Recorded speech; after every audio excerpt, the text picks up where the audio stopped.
This story, which I shall now tell, really consists of two parts.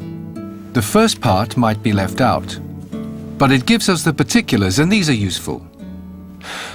We were staying in the country, at a gentleman's seat, where it happened that the master was absent for a few days.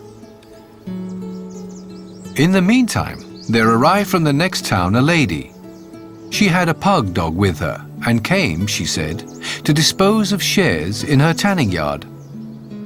She had her papers with her, and we advised her to put them in an envelope and to write thereon the address of the proprietor of the estate, General War Commissary Knight, etc.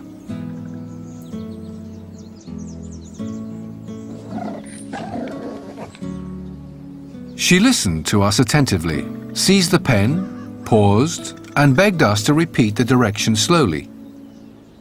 We complied, and she wrote, but in the midst of the general war, she struck fast, sighed deeply, and said, "I am only a woman."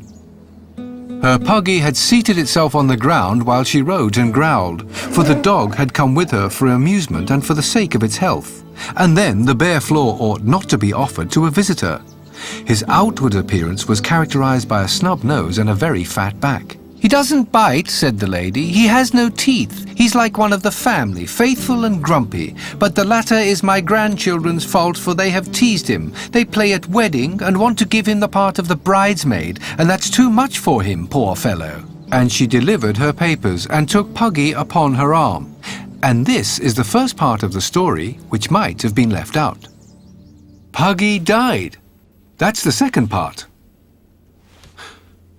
It was about a week afterwards we arrived in the town and put up at the inn. Our windows looked into the tan yard, which was divided into two parts by some planks. In one half there were many skins and hides, raw and tanned. Here was all the apparatus necessary for a tannery, and it belonged to the widow. Puggy had died in the morning and was to be buried in the yard. The grandchildren of the widow, that is of the tanner's widow, for Puggy had never been married, filled up the grave. And it was a beautiful grave. It must have been quite pleasant to lie there. The grave was bordered with pieces of flower pots and strewn over with sand.